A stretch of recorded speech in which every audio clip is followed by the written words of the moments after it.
There are moments in life when everything changes in a single breath. 1 second, you're standing on familiar ground, and the next, you've crossed a line you didn't even know existed. This is a story about Amelia, a woman who thought she understood the boundaries of her heart, until a quiet morning in Laguna Beach shattered everything she believed about loyalty, desire, and the thin veil between right and wrong. What happens when loneliness opens a door that should have remained locked? What happens when the person who makes you feel most alive is the one person you should never touch? By the end of this story, you'll understand why some secrets are kept not because they're shameful, but because speaking them aloud would destroy everything. You'll see how a single moment of weakness can ripple through an entire family, how guilt can coexist with longing, and how sometimes the bravest thing we can do is walk away from what we want most. This isn't a story with easy answers.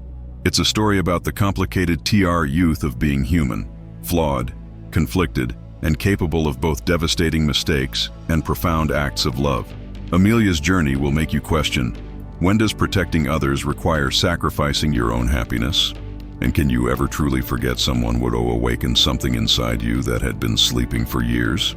Stay with me, because what unfolds in that beach house overlooking the Pacific will challenge everything you think you know about fidelity, family, and the price of keeping silent. Amelia stood at the kitchen window of their Laguna Beach home, watching the morning fog roll over the cliffs. Greg had left before sunrise for another weekend in Los Angeles, his briefcase packed, his kiss on her forehead, routine and distracted. 20 years of marriage had taught her that his work came first, not cruelly, but inevitably, like the tide that claimed the shore every evening. She told herself she didn't mind. She had built a life around his absences, filling the hours with gardening, reading, volunteering at the local library. But lately, the silence in the house felt heavier, as if it were pressing against her chest, making it hard to breathe. She was 43, still attractive, still capable of turning heads when she walked through downtown Laguna, but she felt invisible in her own home. Ryan had moved in 6 months ago, Greg's son from his first marriage. At 22, he was lean and thoughtful, with his father's dark eyes but a gentleness Greg had never possessed. He was taking online courses in graphic design while working part-time at a surf shop on PCH. Amelia had welcomed him warmly, eager to fill the empty rooms with life again. But somewhere along the way, she'd begun to notice things. The way Ryan watched her when she laughed, the way his gaze lingered when she came back from her morning runs, her skin still flushed and damp. She told herself it was nothing. He was young, probably lonely himself, adjusting to life in a new city. Yet the awareness between them grew like a plant in shadow, slow and undeniable. That morning she decided to clean the house, to exhaust herself with motion and music. She put on an old Norah Jones album and started in the living room, dusting the shelves Greg had installed years ago when they first bought the place. She was reaching for a picture frame on the top shelf, balanced on a small wooden stool, when the world tilted. The stool wobbled, her ankle twisted, and suddenly she was falling, until Ryan's arms caught her from behind. His hands gripped her waist, firm and sure, and for a moment they stood frozen, her back pressed against his chest, his breath warm against her neck. Neither of them moved. The music played softly in the background, but all Amelia could hear was the thundering of her own heartbeat. She turned slowly in his arms, and their eyes met. There was no mistaking what passed between them in that moment. A current of something raw and electric, something that had been building for weeks without either of them acknowledging it. Ryan's face was inches from hers, his pupils dilated, his breathing shallow. Amelia knew she should step back, laugh it off, say something light and dismissive, but she didn't. Instead, she felt her own breath catch, felt the heat rising in her cheeks, felt the dangerous pee-all of a question she'd been afraid to ask herself. What if? The air between them thickened with possibility, and for the first time in years, Amelia felt truly seen, not as Greg's wife, not as a woman who had settled into middle age, but as a person capable of being wanted. What would you do if someone looked at you like that, as if you were the only thing in the world that mattered, knowing you had everything to lose? Ryan released her slowly, almost reluctantly, his hands sliding away from her waist, as if he were letting go of something precious. Amelia stepped back, her legs unsteady, and forced herself to smile. "Good thing you were here," she said, her voice lighter than she felt. That could have been a nasty fall. Ryan nodded, but he didn't smile back. His eyes remained locked on hers, searching for something. Permission, maybe, or absolution. Amelia turned away quickly, busying herself with straightening the Pic-2 reframe, her hands trembling. She could still feel the ghost of his touch on her skin, a warmth that refused to fade. The rest of the morning passed in a haze of forced normalcy, both of them pretending nothing had shifted, even as the tension crackled between them like static electricity. By afternoon, Amelia retreated to the backyard, hoping the ocean breeze would clear her head. She knelt in the garden, pulling weeds with more force than necessary, her mind replaying the moment over and over. She had been married to Greg for 2 decades. She had never cheated, never even seriously considered it. But Ryan wasn't some stranger at a bar or a colleague at work. He was Greg's son. He lived in their home. The wrongness of it should have been enough to kill the feeling, to smother it under layers of guilt and common sense. Yet it didn't. Instead, the wrongness made it sharper, more vivid, like a secret that burned brighter the harder you tried to ignore it. Amelia dug her fingers into the soil, grounding herself in the physical world, reminding herself of who she was supposed to be. Ryan appeared in the doorway, holding 2 glasses of iced tea. "Thought you might be thirsty," he said, his voice casual, though his eyes betrayed him. Amelia accepted the glass, their fingers brushing briefly, and the contact sent a jolt through her. They sat together on the patio steps, looking out at the ocean, the silence between them no longer comfortable. "Do you ever feel like you're living someone else's life?" Ryan asked suddenly. The question startled her. "What do you mean?" He shrugged, staring at the horizon. "Like you woke up one day and realized you've been following a script someone else wrote for you. Like you don't even know what you want anymore." Amelia felt a lump form in her throat. "Yes," she thought. "Yes, I feel exactly like that." She wanted to tell him about the years she'd spent molding herself to fit Greg's expectations, about the dreams she'd set aside, about the loneliness that had become her constant companion. But instead, she said, "I think everyone feels that way sometimes." Ryan turned to look at her, and in his gaze she saw a reflection of her own hunger. Not just physical, though that was part of it, but a deeper craving to be known, to be chosen, to matter in a way that felt real and urgent. "I don't think you're living someone else's life," he said quietly. "I think you're just waiting for permission to live your own." His words hung in the air between them, dangerous and intoxicating. Amelia stood abruptly, mumbling something about needing to start dinner, and fled into the house. But as she stood at the kitchen counter, chopping vegetables with shaking hands, she knew the truth. Permission was the one thing she couldn't give herself, and the one thing Ryan was offering without even realizing it. How do you walk away from someone who sees the person you've been hiding, even from yourself? That evening, Greg called from Los Angeles, his voice cheerful and distant. "How's everything at home?" he asked. The same question he always asked, expecting the same answer. "Everything's fine," Amelia replied, the lie slipping out as easily as breathing. She listened as he talked about his meetings, his clients, the deal he was close to closing. She made the appropriate sounds of interest and encouragement, playing her role as the supportive wife, but her mind was elsewhere. Across the room, Ryan sat on the couch, scrolling through his phone, and every few seconds his eyes would lift to meet hers. The weight of his gaze was a physical thing, a pressure that made it hard to focus on Greg's words.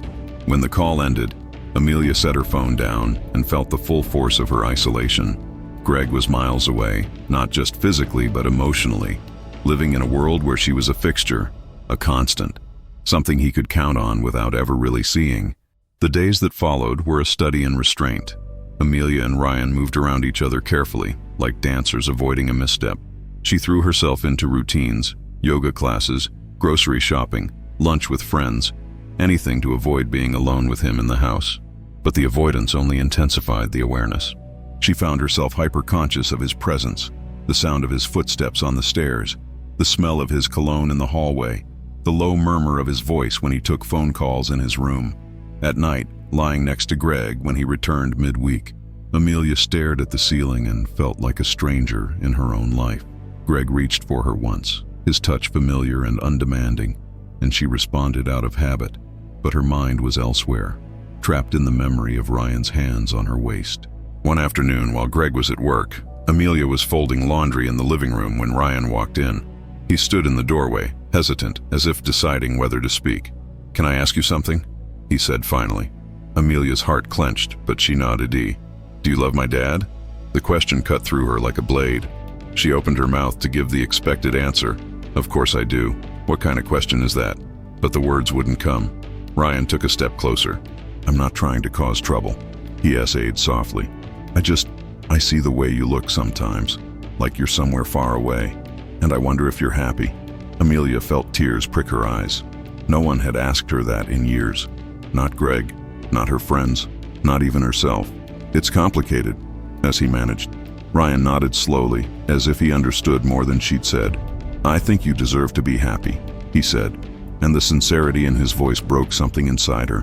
She turned away, unable to hold his gaze, and felt the first tear slide down her cheek. Ryan crossed the room and stood behind her, not touching, just close enough that she could feel his presence like heat from a fire. "I shouldn't have said that," he whispered, "but it's true." Amelia closed her eyes, her body trembling with the effort of holding herself together. She wanted to turn around, to let herself fall into the comfort he was offering, to stop fighting the pull between them. But she couldn't. Not yet. Because once she crossed that line, there would be no going back, and the life she'd built, imperfect and lonely as it was, would shatter into pieces she couldn't put back together. So she stood there, frozen, while Ryan waited behind her, and the question he'd asked echoed in her mind. "Do you love my dad?" She realized, with a clarity that terrified her, that she didn't know the answer anymore. Can you love someone and still feel utterly alone? The breaking point came on a Friday morning. Greg had left for another Los Angeles trip, this one scheduled to last through the weekend. Amelia woke to an empty house, the silence pressing down on her like a weight. She made coffee, stood on the deck watching the surfers carve through the waves below, and felt the futility of pretending everything was fine. Ryan emerged from his room around 10, his hair messy, wearing a faded TI shirt and shorts. "Morning," he said, pouring himself coffee and leaning against the counter. The casualness of the gesture, the domesticity of it, felt both comforting and dangerous. They made small talk. The weather, his upcoming project deadline, her plans for the day. But beneath the surface, the tension was a living thing, coiled and ready to strike. After breakfast, they found themselves on the couch together, a documentary playing on the TV that neither of them was really watching. The space between them felt charged, electric, as if the air itself were holding its breath. Amelia tried to focus on the E-screen, but she was acutely aware of every movement Ryan made. The way he shifted his weight, the way his arm rested on the back of the couch, inches from her shoulder. Finally, he turned to her. "Amelia," he said, and the way he said her name, low and CA refuel, made her pulse quicken. "I can't stop thinking about that morning, when I caught you." She closed her eyes, her heart hammering. "Ryan, we can't." "I know," he interrupted gently. "I know we can't, but that doesn't make it less real." She looked at him then, really looked at him, and saw the conflict written across his face, desire and guilt warring in his eyes. "What do you want from me?" she whispered. Ryan's jaw tightened. "I don't know. Maybe just honesty. Maybe just one moment where we don't pretend."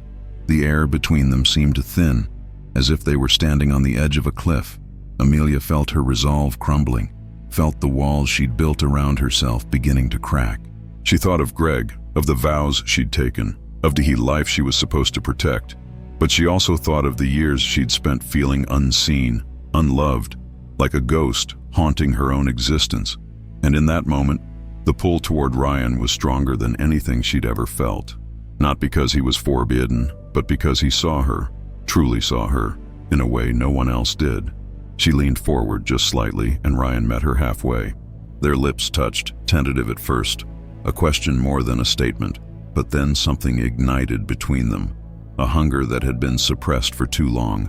Ryan's hand came up to cup her sea-heek, his touch gentle despite the intensity in his kiss, and Amelia felt herself surrendering, letting go of the guilt and the fear and the rules. For those few moments, nothing else existed. Not Greg, not the house, not the consequences waiting on the other side. There was only the heat of Ryan's mouth on hers, the feel of his fingers in her hair, the overwhelming sense of being wanted in a way that felt like coming alive after years of numbness. When they finally broke apart, both breathing hard, Amelia's mind was a chaos of emotion. Exhilaration, terror, shame, relief. Ryan rested his forehead against hers, his eyes closed. "I'm sorry," he whispered, though Heiss' grip on her didn't loosen. "I'm not," Amelia heard herself say, and in that moment, she meant it. But even as the words left her mouth, she knew the hardest part was yet to come. What do you do when the thing you want most is the thing that will destroy you? The rest of the day unfolded like a dream Amelia couldn't wake from. She and Ryan moved through the house in a haze, their bodies drawn together by a gravity neither could resist. They talked in low voices on the couch, their hands intertwined, sharing confessions they'd never dared speak aloud. Ryan told her about the loneliness of his childhood, shuttled between his mother's house and Greg's, never quite belonging anywhere. Amelia told him about the slow erosion of her marriage, the way intimacy had been replaced by routine, passion by politeness. They were both seeking the same thing, she realized: connection, recognition, the simple affirmation that they mattered.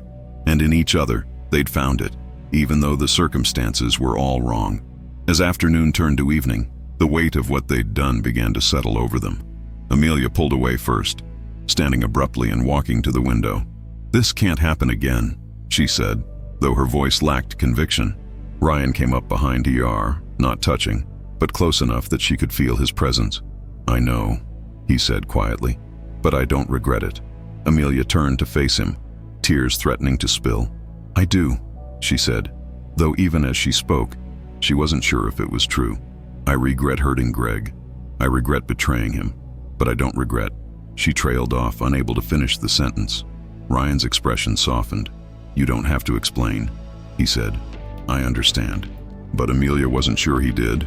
She wasn't sure anyone could understand the tangled mess of emotions she was feeling, the guilt that sat like lead in her stomach, the fear of what would happen if Greg ever found out, and beneath it all, the terrible, undeniable truth that she hadn't felt this alive in years.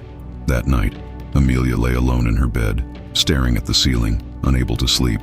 Every time she closed her eyes, she saw Ryan's face, felt his lips on hers, heard his voice saying her name. She thought about Greg, about the man she'd married 20 years ago, the man who'd promised to love and cherish her. She'd kept her vows faithfully for 2 decades, had built a life around his needs and expectations. And what had it gotten her? Loneliness, invisibility. A marriage that functioned like a business partnership, efficient and cordial but devoid of real intimacy. She wasn't trying to justify what she'd done. There was no justification for betrayal. But she was beginning to understand why it had happened, why she'd let herself cross that line. She'd been starving for connection, and Ryan had offered her a feast. The next morning, Amelia woke to the sound of the front door opening. Her heart stopped. Greg wasn't supposed to be back until Sunday. She threw on a robe and rushed downstairs, finding her husband in the entryway, briefcase in hand, smiling. "Surprise," H.E. said. "Meetings got canceled, so I thought I'd come home early." Amelia felt the color drain from her face. She forced a smile, kissed his cheek, tried to steady her breathing. "That's wonderful," she managed. Greg set down his briefcase and pulled her eye into a hug, and Amelia felt like she was going to shatter. Ryan appeared at the top of the stairs, his face pale, his eyes wide with panic. Greg looked up and waved. "Hey, Ryan. How was your weekend?" Ryan descended the stairs slowly, his expression careful lie neutral. "Fine," he said. "Quiet." The three of them stood in the foyer, the air thick with unspoken truths, and Amelia felt the walls closing in. She'd thought she'd have more time, a chance to process what had happened, to decide what to do next. But time had run out, and now she was trapped in the life she'd betrayed, pretending everything was fine while the truth burned inside her like a secret fire. How do you look someone in the eye knowing you've destroyed the foundation of everything they trust? The days after Greg's return were suffocating. Amelia moved through her routines like an actress playing a role, smiling at the right moments, laughing at Greg's jokes, cooking his favorite meals. But inside, she was unraveling. Every interaction with Ryan was fraught with tension, glances that lingered too long, accidental touches that sent shockwaves through her, silences that said everything they couldn't speak aloud. Greg noticed nothing. He was absorbed in his work, distracted by conference calls and emails, oblivious to the seismic shift that had occurred in his absence. Amelia found herself oscillating between relief at his ignorance and fury at his blindness. How could he not see? How could he not sense that everything had changed? One evening, while Greg was on a call in his office, Amelia and Ryan found themselves alone in the kitchen. Ryan was washing dishes, his movements stiff and mechanical, and Amelia stood beside him drying. The silence between them was unbearable. Finally, Ryan spoke without looking at her. "We need to talk," he said. Amelia's hand stilled. "Not here," she whispered. "Not now." "Then when?" he asked, his voice tight with frustration. "When are we going to address what happened?" Amelia set down the dish towel and turned to face him. "What do you want me to say, Ryan? That it was a mistake? That we can't let it happen again? Because I already know that." Ryan finally met her gaze, and she saw the pain in his eyes. "Is that really what you think?" he asked. "That it was just a mistake?" Amelia opened her mouth to say yes, to give him the answer that would make this easier, but the word wouldn't come, because the truth was more complicated than that. Yes, it had been a mistake in every rational sense, a betrayal of Greg, a violation of trustee, a line that should never have been crossed. But it had also been something else, something she couldn't dismiss as easily. It had been real. "I don't know what I think anymore," she admitted, her voice breaking. Ryan took a step closer, his expression softening. "I can't stop thinking about you," he confessed. "I know I should. I know this is wrong on every level, but I can't." Amelia felt tears sting her eyes. "You have to," she said desperately. "We both do. For your father's sake. For this family." Ryan looked away, his jaw clenched. "What family?" he said bitterly. "He's never here, Amelia. He doesn't see you. He doesn't see either of us." The accusation hung in the air, sharp and true. Amelia wanted to defend Greg, to remind Ryan that his father worked hard to provide for them, that his absences were a sacrifice, not a choice. But the words felt hollow, because Ryan was right. Greg had checked Ked out of their lives long ago, and she'd let him, had made excuses for him, had convinced herself that his physical presence on weekends was enough. "It doesn't matter," she said finally. "He's still your father, and I'm still his wife." Ryan shook his head slowly. "You're more than that," he said. "You're a person with needs and feelings, and you deserve to be happy." The kindness in his voice was almost unbearable. Amelia turned away, wiping at her eyes. "Happiness isn't the point," she said. "Responsibility is. Commitment is. We can't always do what makes us happy, Ryan. Sometimes we have to do what's right." She left the kitchen before he could respond, retreating to the bedroom where she locked herself in the bathroom and let the tears come. She cried for the girl she'd been 20 years ago, full of hope and dreams. She cried for the woman she'd become, trapped in a loveless marriage and clinging to duty like a life raft. And she cried for Ryan, who'd reminded her what it felt like to be seen, even as she prepared to push him away. What does it say about your life when doing the right thing feels like the greatest betrayal of all? The tension in the house became unbearable. Amelia and Ryan barely spoke, and when they did, their words were clipped and formal. Greg remained oblivious, caught up in the rhythm of his own life, and Amelia found herself resenting him in ways she never had before.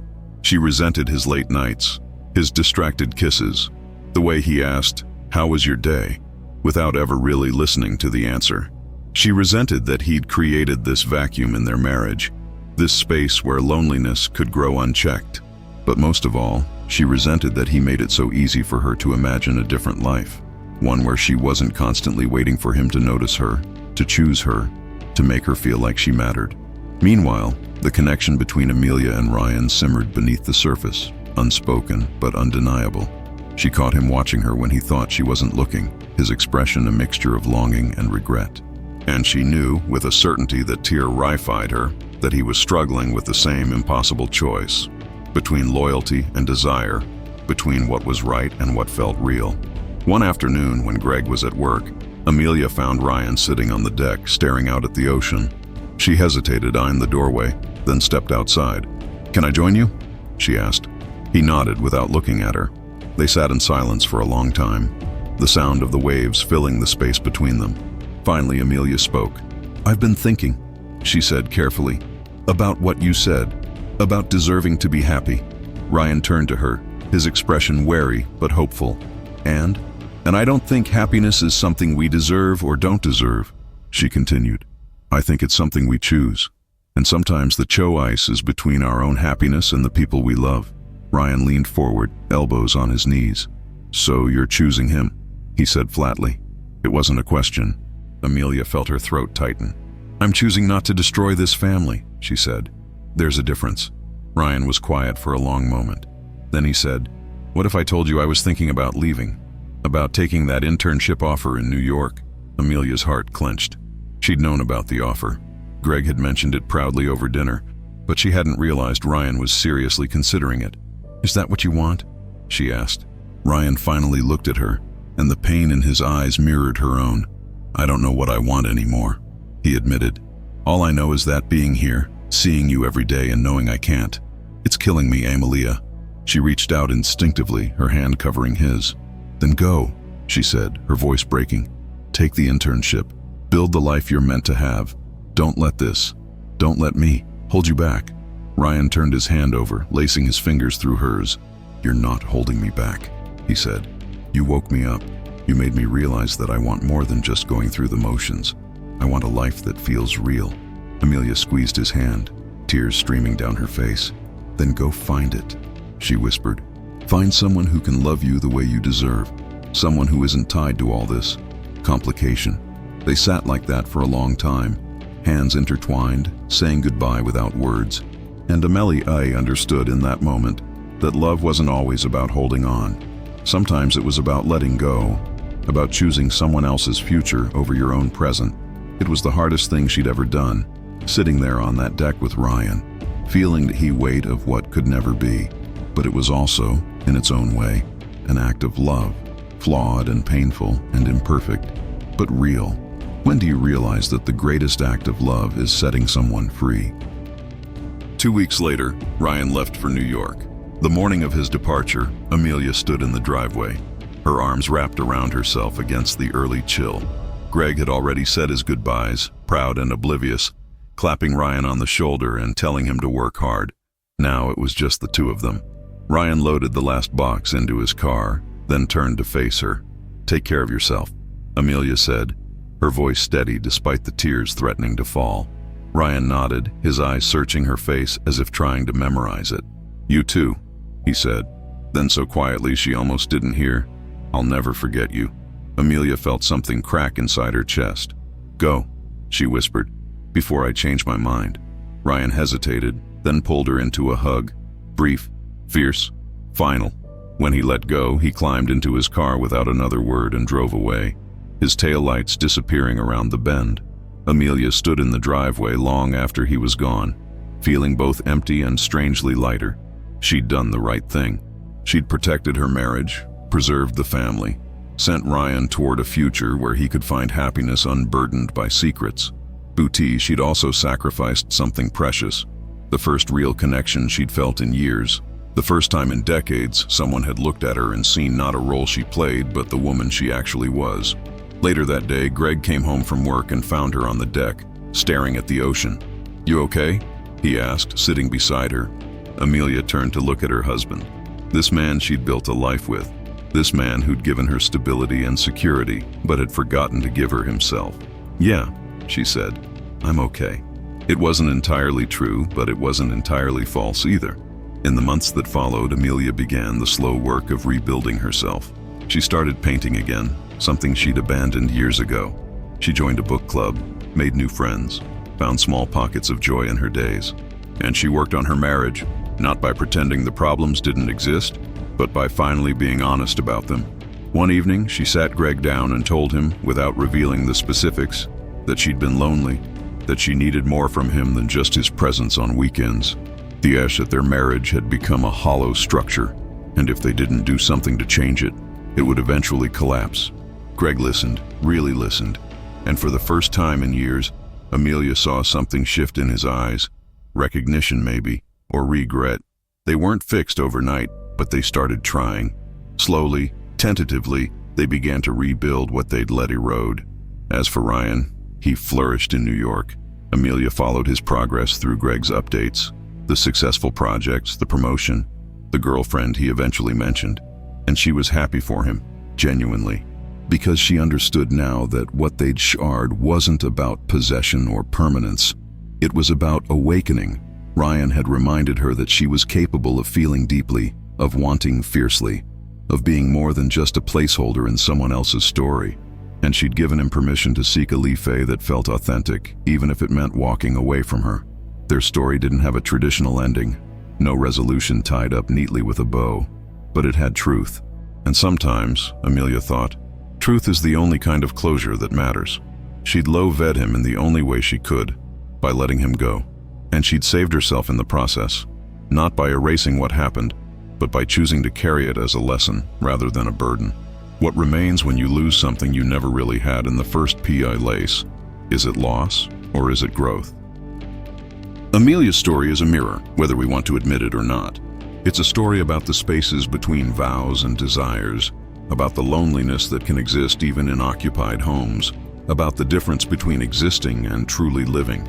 We like to believe we're immune to such temptations, that our commitments are unshakable, that we'd never cross those lines. But the truth is messier. The truth is that we're all capable of making choices we never imagined, especially when we've been starving for connection and someone offers us a taste of being seen. Amelia didn't set out to betray Greg. She didn't wake up one morning planning to fall for her stepson. But loneliness is patient, and neglect creates cracks where things we don't intend can grow. The question this story asks isn't whether Amelia was right or wrong. That's too simple, too binary for the complexity of human experience. The question is, what are you willing to sacrifice to feel alive? And when you realize you've been living someone else's script, do you have the courage to rewrite it, even if the cost is high? Amelia chose to protect her family, to send Ryan away, to try to repair what was broken in her marriage. She chose responsibility over desire. But the story doesn't pretend that Sea Hoist came without loss. She carries the memory of those stolen moments, the weight of what might have been, and maybe that's the real lesson. That growth often comes wrapped in regret, that doing the right thing doesn't always feel good, and that sometimes we have to break before we can rebuild ourselves into something stronger. So here's what I want you to ask yourself. Are you living or just existing? Are you so focused on maintaining the structure of your life that you've forgotten to tend to the life itself? Are there people right in front of you, partners, children, friends, who are slowly fading into invisibility because you've stopped really seeing them? Amelia's story is a warning, yes, but it's also an invitation to be honest about what you're feeling, to address the cracks before they become chasms, to choose presence over absence. If this story made you uncomfortable, good.